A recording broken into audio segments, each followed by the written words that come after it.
Welcome to Wellspring on the Air. I'm Mario Armas, a therapist at Wellspring and the host of today's show about why to talk to our kids about pornography. Today's show is intended for mature audiences only.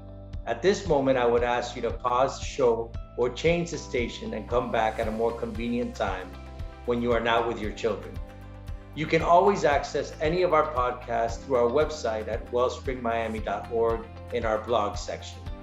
With me today to discuss this important topic is Nicole Alfonso. How are you, Nicole? Hey, thanks for having me, Mario. It's awesome to have you, and I feel that our conversations as of late have been revolving around very important and significant topics, Yes. Including this one. So really looking forward to tackling this head on. Nicole, a lot of people know who you are, but for those tuning in for the first time, if you could just give a brief description of who you are and what you do. Sure. So I am a mental health counselor here in Florida. I've been practicing for 13 years. And here at Wellspring for 6, I am the director of our Bounce Trauma Resolution Camp for children and teens. I'm also a host of our podcast as well. And I just absolutely love working and helping people in their healing journeys. And that really is what it comes down to, that journey of healing. And this topic of pornography deals with the spirit, the mind, the body, all these facets. So just as an intro question, I would say, when we talk about discussing this issue of pornography with our children, why should parents discuss it, and why are they the most important people to discuss it? Yes. So the reason why it's our responsibility as parents to discuss this topic is because it is very invasive. At this point, at this moment in our culture, there is no longer this trust that your kids will be protected from it. Mario, we all know that in this day of age, the access to pornography is instant and invasive. So we no longer can expect our kids not to be exposed. We should expect that they will be. Sadly, that is the truth of what's happening right now. The question is, how young will they be exposed? Which is really sad and uncomfortable, but that is the truth. So I do want to say a few statistics so you understand what's going on out there in the world. According to top 10 reviews, the average age of the first internet pornography exposure is 11 years old. 1 out of 7 kids have received a solicitation of pornography, and there are 100,000 websites that offer illegal child pornography. The Crimes Against Children Research Center says that 1 in 5 teenagers have received a sexual solicitation via the web. About 25% of those youth who encounter these approaches told their parents. So 25% told their parents. That means 75% didn't. And then 79% of young people's unwanted exposure to pornography occurs in the home. All right, so 79% are exposed in the home through devices, of course, but they're in the home. And then nearly 60% have received an email or an instant message from a stranger and have responded to the stranger's message. So this is coming into our children's lives with a vengeance. And so it's highly invasive, and we need to be the ones to have conversations with our kids about this and how to deal with it, because it's really not about, oh, it's never going to happen to my kids, so I'm not going to talk about it. No. It's going to happen. So I need to talk about it, about how they turn their eyes from it and not give into it. So that's the first reason, because it's very invasive. The second is because it is all over their lives through our culture. Okay, so our kids are being bombarded with sexual messages constantly, right? Through videos, movies, music. And obviously these messages may not be in correlation with your values and beliefs. And so it's really important that we do educate our children about sex, right? What is it? What do we do with it? Why is it important to keep it sacred? I know it's uncomfortable because most of us had maybe one talk, if we had a talk from our parents about sex. But we really need to get over that and do our own work if this is uncomfortable for us, and get educated on how to have these conversations, right? And I'll give some resources at the end on just how to have some boundaries on devices and things like that. But we really do need to give sound guidance to our kids when it comes to the invasiveness of pornography. And the other piece, the third piece, is to educate, right? To teach and educate a godly, healthy view of sex. The impact of pornography is devastating on marriages and true intimacy. So educating our kids can help prevent, equip, and teach them. Also, what is the biblical view of sex? And do you want your children to understand this? Sex is powerful and has a purpose, right? To connect you in all areas. So sex is the only thing that connects you emotionally, physically, and spiritually. It's the most intimate that anybody can be. And so teaching kids about sex is actually really important for them to understand that pornography is not something that they should be watching, because it will debilitate their own sexual life. Yes.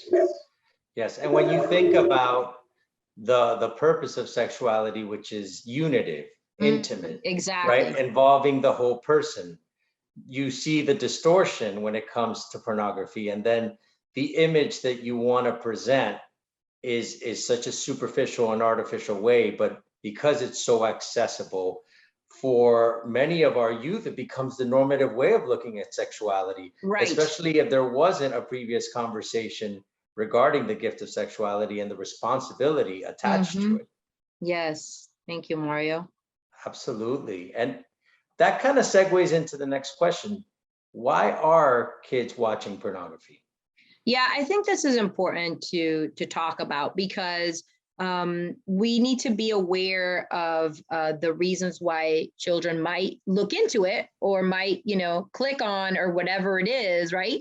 The first thing is children view pornography out of curiosity, right? So it's a way of them gaining knowledge about sex. So this obviously leads me to, you need to talk to your kids about sex, because they're going to go ahead and find out in a different way, in a way that might not be as productive. So if kids eventually, they have questions about sex, they want to ask about sex, if they're afraid of asking parents, then they'll search for answers somewhere else. Okay, even young children, they will look into in the internet, and there's nothing easier than Googling something, right? And so that's what they'll do. They'll ask questions to Google to give them the answers. And sometimes they may see something and give them more questions, right? And they might dig in more for more information about sex. So number one is curiosity. Number two is children use pornography to feel good. Okay, looking at pornography can make the viewer feel good. And we need to remember that there are brain chemicals released when you look at pornography. Dopamine, oxytocin, adrenaline, okay, other pleasure-creating hormones are released. And while God designed this to be in an intimate marriage, pornography has completely hijacked this response, and is giving that kind of response when you watch pornography. So it feels good. That's the number two reason. Number three is that children watch pornography to deal with stress and difficult emotions. So pornography can be an outlet, just like drug use, alcohol drinking, other ways, vaping and smoking, all kinds of non-healthy coping skills. Pornography can become one of those. It can be, your child's go-to to release stress, to release painful emotions, even if they're not completely aware of the damage it's doing to them. So that's number three. And number four is they want to have a sense of freedom and test boundaries. So they are going to, they might challenge highly authoritative parents. If they are very you can't do this, then they will, as you know, do it. Yeah. So, they might do it in secret to rebel, to experience some sort of freedom. So again, it can allow some shy children to escape into a fantasy world.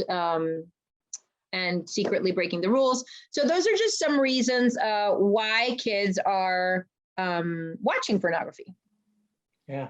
And to that point of fantasy, yeah, if you have a kid that felt rejected by a girl or didn't necessarily know how to approach a girl, then this is an artificial world whereby you're completely passive in the equation. You're not putting yourself out there. You're not working up those social skills to a point where you learn even to cope with rejection and come back strong. And that's kind of the ups and downs of life. So that fantasy world is definitely relevant, as is this idea of, testing boundaries. I find that if you tell somebody just don't do it, it's bad, on a very basic level, there's this kind of lucrative element now. Oh, it's bad, but why is it bad? And then that's where, like you said earlier, it requires a full education on, first and foremost, it's a gift. Second, with this gift, let's establish a good form of communication. But oftentimes the curiosity and that rebellion to test the boundaries, because you've just been told, hey, it's just bad, stay away from it, then all of a sudden it leads to that.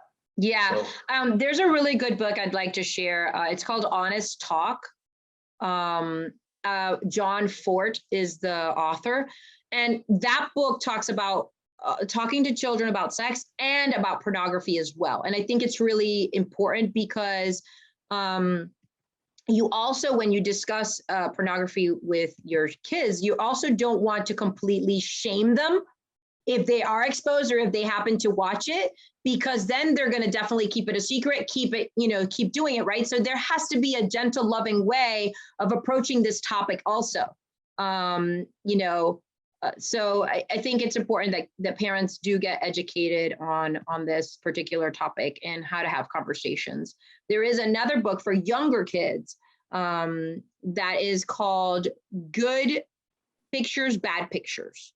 And that's a great book also explaining pornography. And again, first exposure, 11 years old, we need to have these conversations way earlier than we feel comfortable talking about them, And so I think we as parents have to really work through that uncomfortableness of the topic and just go at it, because it's happening. It's invading our kids.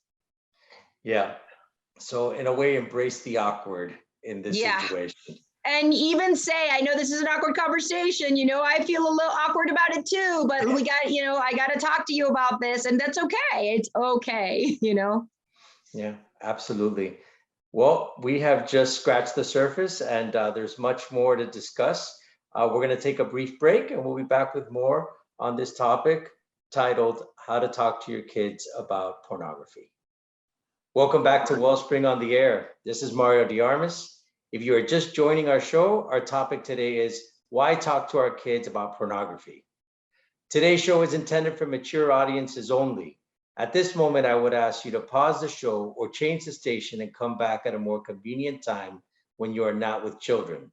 You can always access any of our podcasts through our website at wellspringmiami.org in our blog section. So far today, we've talked about why it's important to have these conversations, and we started talking about why kids turn to watch pornography. So you gave several reasons, Nicole, as to why kids gravitate towards pornography, and then coupled that with the importance of parents being proactive in that education.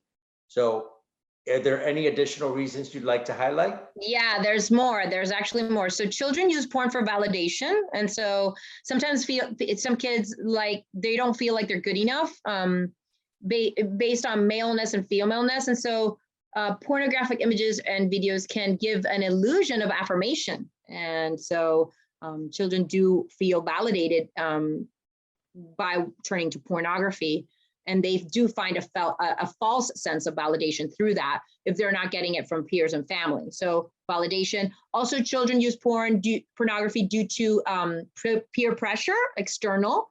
They do want to fit in. They want to do what their friends are doing. They want to have conversation points of talk about certain sexual content.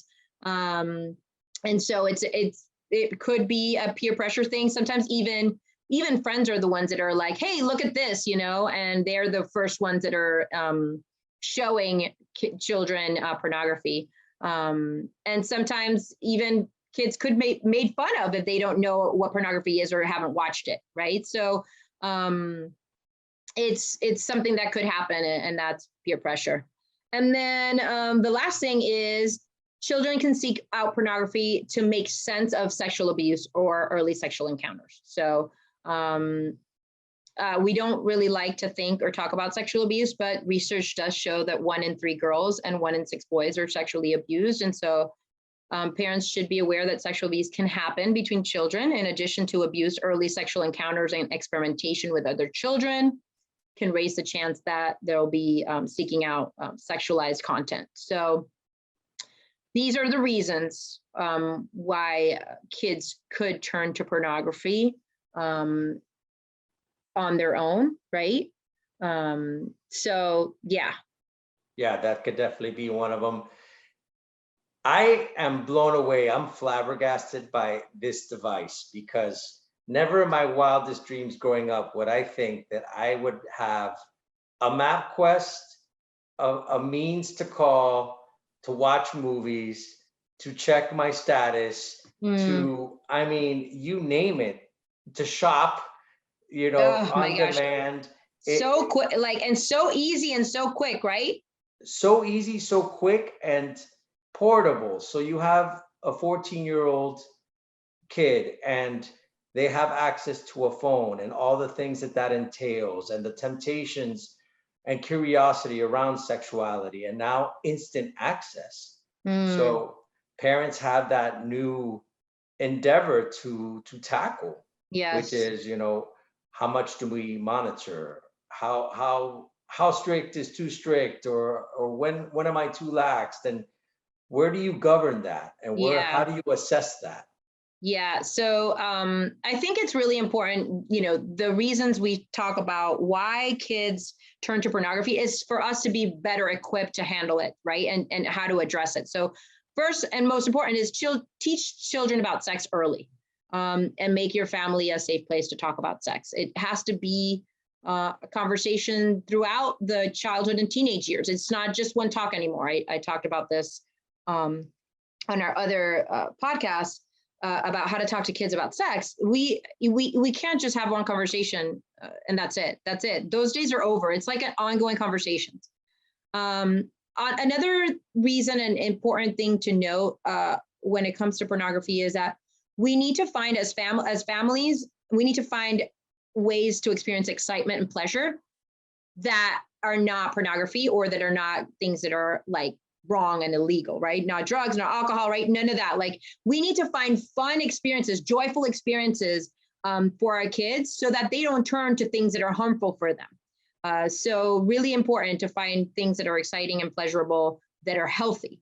Talk to your kids and teach your kids to talk about feelings and emotions. Okay. As I read one of those books, I was shocked to know that a lot of the reasons why people turn to pornography is because they're struggling with emotions, and emotions they don't know how to make sense of. And right, it's just another way of numbing, distracting, and soothing emotions that are uncomfortable. And so we need to talk about feelings. We need to find actions to take when we have feelings, right, and process those feelings. So very important. Also, make sure there's a space for freedom in your home of expression, right? Not them like holding on to tons of stuff. Like, your home should be a safe place for them to release, right? And let go and speak of what they need to speak of and share what they need to share. And so that is another reason why we need to be, our homes need to be safe, and it's okay to bring up any topic. We can talk about any topic. We'll discuss our views on it. That is what the home is for. Validate your child, right? Validate their feelings, validate what they're going through, validate the uncomfortableness of their feelings. Don't try to change them. Don't try to change how they feel. That's not, feelings aren't able to be changed. They're not right or wrong. They're just feelings. And so, right. Yeah. And then talk about peer pressure and social pressure, right? Do some role playing on how to handle if something comes up that they need to challenge, right? Or look away or not be engaged in. Talk with them to help them deal with any negative feelings that they're experiencing. Ask your child if anyone, an adult or peer, has ever made them feel unsafe or touched them in a way that made them uncomfortable. Okay, really important also to have that conversation, and reiterating that nobody is allowed to touch their bodies. That is their body, and they are they have ownership of it, and nobody is to touch them, right? Yes. And so finally, knowledge is power. So the more you explain things to your kids and the damage that pornography can do, and what to do if, for example, they are exposed, what to do if they click on something, right? That's really empowering to them, because they know what to do. They know what action to take if they are invaded with it. And I think the parents' level of peace when they deliver this message is imperative. Because if a parent has this discussion and it's not from a punitive side, and it's not from an angle of this is bad, but more so, how do we use this to flourish? How do we use this so that it's life-giving? Yeah. How do we understand ourselves in this process? What's appropriate? What's not? Then there's less of an attachment of shame, because Exactly. if shame is also attached to this, then oftentimes the outlook of sexuality is affected, and it could give rise to more of that sexual behavior too, including pornography. Right. And it carries on into your actual sexual life in the future. If Exactly. So yeah. So I do have some tips here on talking to kids about pornography. And I'm going to go ahead and go off of what Mario just said. Tone matters, right? So be calm, confident, clear.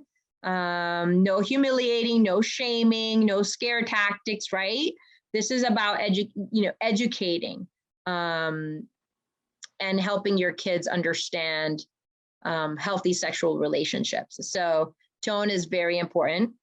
Identify before time what it is you want your kids to know. You're in control of the conversation, so you share your values and concerns for your kids. So you need to identify what it is that you want to convey to them. Be the one to start the conversation. You got to be the one, right? That's probably the biggest barrier, is starting it. A good way to start a conversation is to be really straightforward, kind of matter of fact. I think you could say something like, I know it can be awkward to talk about pornography, but there's some really important things I want you to know about it. This goes to any topic. I know it's really awkward to talk about sex. I know it's really awkward to talk about whatever you feel, but there's some really important things that I want you to know about it. And so if you start the conversation, you can acknowledge the awkwardness in the room for everyone, and then move on. Explain the rules, like explain that in the internet, there's adult only material in the internet, whether they were seeking out the pornography or not, or they stumbled upon it. Just be careful not to blame the child. Again, curiosity is normal. And so just let's not blame, but say, it is around and you might have kind of bumped into it. Sometimes like typing in a fake age might actually pop up some things. And so it's important that you say that, that's an important rule to stick to, right? And another rule is you don't ever really need to put your age in something. If you do, you need to ask me, right? If the child is like below the age of whatever, 15 or 16, right? And so always remember, this is not a one-time discussion, right? You can keep talking about this. Another really good rule is to have the computer in an area where everybody can see it, right? And it's not in their room or anything like that. And so as parents, we definitely need to enable content filters, right? Or parental controls on computers and browsers and things like that. So it's really important that you you do be proactive in those areas. And address sexual curiosity. I think it's important to say it's really normal at your age, right? At the age of puberty or anything for it to start being interested in boys and girls, you know, and share your values about that and share your limits on that. You know, if you have certain rules that you need to follow, you know, of dating or whatever. So, and of course, lastly, find age-appropriate material about sex to talk to your kids about. Books, right? I did mention a couple books, maybe even books designed for their age so that you can look at pictures and educate in a fun way. There are some good books out there. It's Not the Stork is one that I've used before, and it's got a lot of fun images. Like pictures and, you know, when the sperm goes in the egg, and it's good. It's a good way of explaining things. So yeah, that's a lot of information, but some tips there on how to have the conversation of pornography with your kids. Again, it could be something, little conversations on and on. You know, when you put the safeguards on the computer, you can, you know, you can actually have a conversation there. We have to put these safeguards because this is what could happen, or this is what could pop up, or, you know, things like that. So there are opportunities for you to talk about this with your kids. And there are so many different programs that you'll highlight in a minute that can help safeguard the home as well, because that stat was staggering. 79% of exposure happens in the home. Yes. And you have so many parents that do all they can to create that environment of love and safety, but because technology is just so far ahead of us, you know, there's measures that we can take to, you know, further solidify the safety of the home environment. So you had a few that you had mentioned here, Nicole. Yeah, so some programs again that families can use and research to protect are Net Nanny, Custodio, Ever Accountable, Web Watcher, Covenant Eyes, Bark, Web Safety, Mobisip. I think you guys need to really research as parents and find the one that best fits your family. You can put it on phone devices, on computers. So really important, because as 1 Peter 5:8-9 says, be sober-minded, be watchful. Your adversary, the devil, prowls around like a roaring lion, seeking someone to devour. Resist him firm in your faith, knowing that the same kinds of suffering are being experienced by your brotherhood throughout the world. Pornography is invasive. It can ruin views of sexuality moving forward in life. It's really important that we are protecting our children from this roaring lion. Nicole, awesome testimony, awesome statement, great information.